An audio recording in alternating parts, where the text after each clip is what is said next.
because I want to tell you how I became a prisoner of love in the city of love. It is a mini musical based on a true story, mine. How I got to Paris on a vacation and forgot to come home for 15 years. And I will tell it to you with the help of my magical music director and accompanist, Mr. Paul Channing.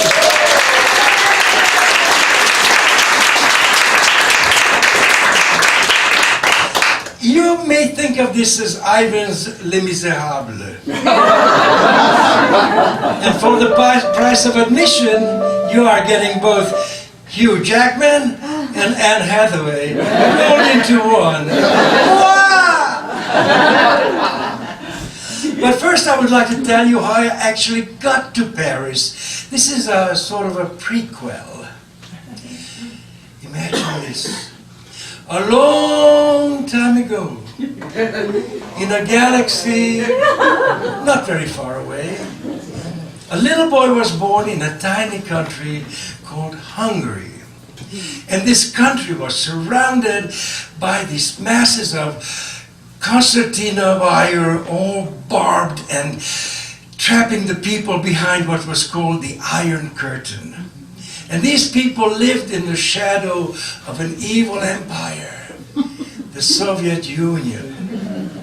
And when the little boy was 8 years old, he saw a propaganda film showing how horrible life was in the United States, and especially in overcrowded, inhuman New York. Well, it had the opposite of the intended effect, and this little boy became obsessed with the idea of coming to live in New York. Well, I'm sure you've guessed by now that that little boy was me. When I was 13 years old, the Hungarians revolted against the Soviet rule, and some people cut across the Iron Curtain and for a few months could sneak across the border to freedom. Unfortunately, my family didn't want to leave, so I told them in Hungarian, "Darlings, I love you, but I've got to go." And they all screamed, "This is stupid, you'll regret it, a child of 13, alone in the world." But my mom understood, and with her blessing, and with the clothes I had on my back, I traveled across Hungary, and on the night of January 4th, 1957, I snuck across the border.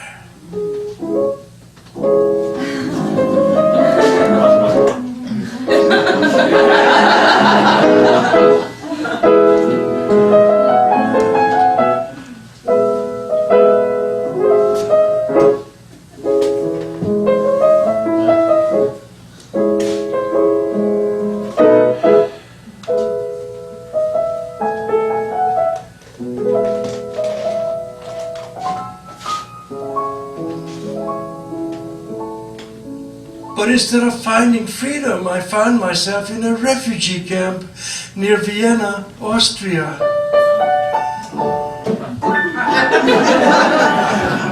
Let me tell you, refugee camps are not what they are cracked up to be. But I was willing to endure anything to get to New York. And then finally, 11 months later, I made it to Idlewild Airport, JFK to you young ones. My cousin Irene, who immigrated after the Second World War, came to get me, and then we drove and we drove and we drove to her home in Newark. Close, but no cigar. And then 8 or 9 months later, because her husband's job has changed, we all moved to Huntington, West Virginia, Virginia.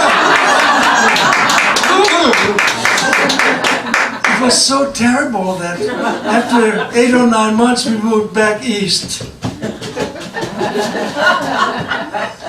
To East Orange, New Jersey. That's when I told them, my darlings, I love you. And I gotta go. And I got on the bus.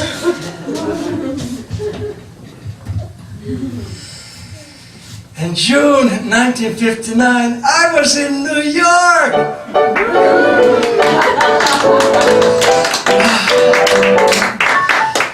I was a big boy of 16. I got me a job. I went to night school. I fell in love with photography and studied it very industriously. And a magical thing happened. I became a U.S. citizen.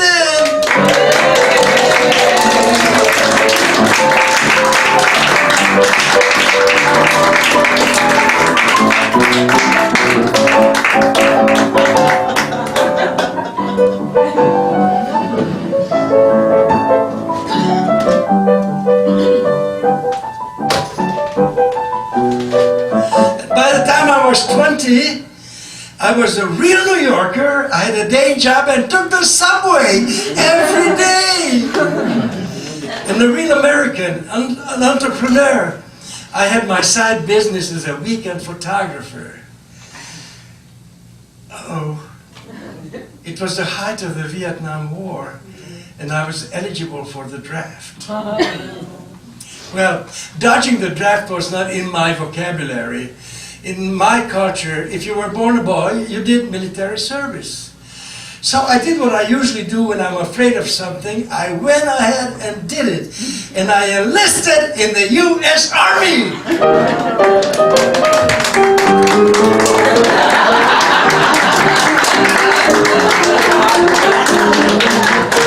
And I lucked out.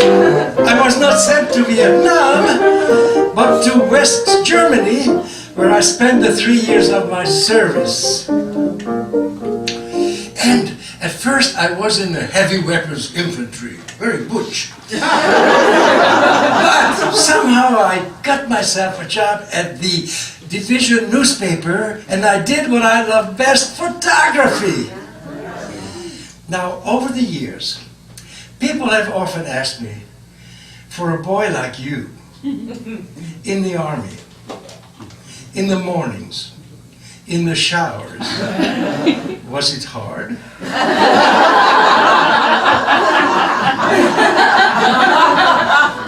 Well, it's a little bit like when you are on a meatless diet and you go to an all-you-can-eat buffet.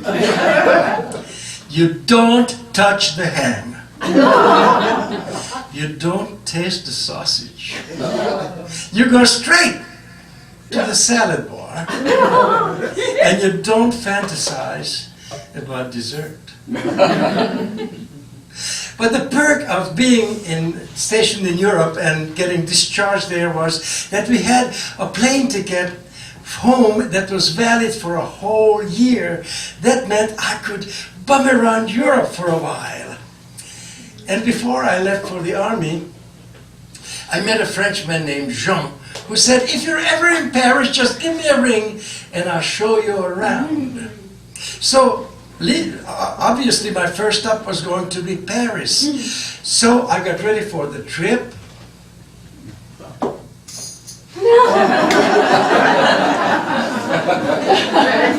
Getting a chic little beret. And I got on the train at Bad Kreuznach, Germany.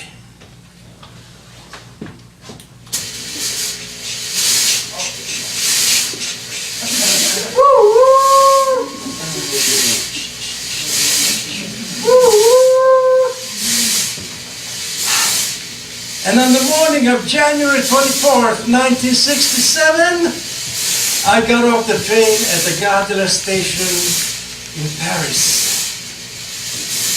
I was 23 years old, with the clothes I had on my back, a few $100 in my pocket, a good camera, and a portfolio of my photographs. And life was ahead of me. So I called my friend John's office, and the secretary said, "So sorry, monsieur, he's on a business trip for 2 weeks." And I said, "Okay." Now I'm a big boy. I just started visiting Paris on my own. And to this day I remember the thoughts and expectations that ran through my mind.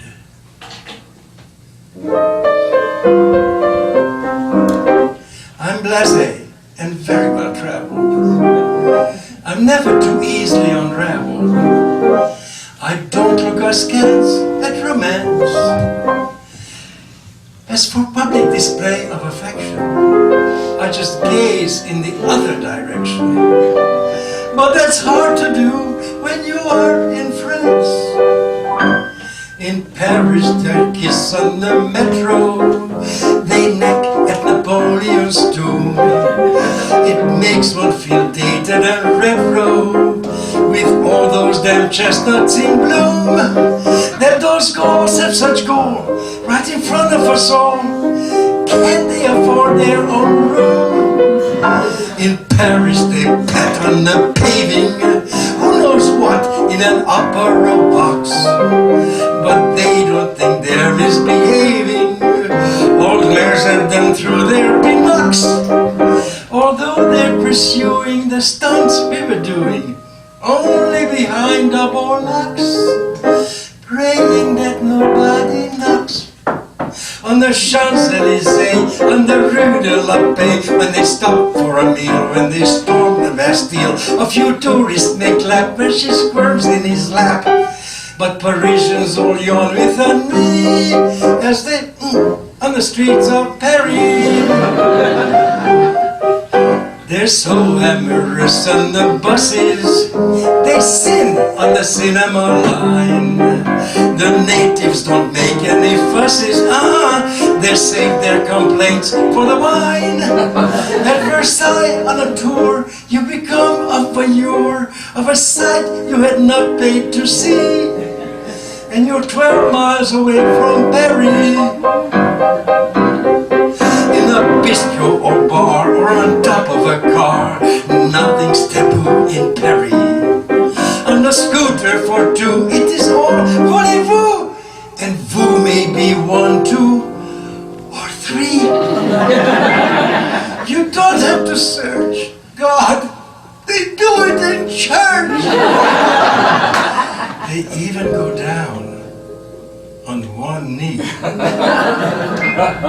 So when will it happen to me?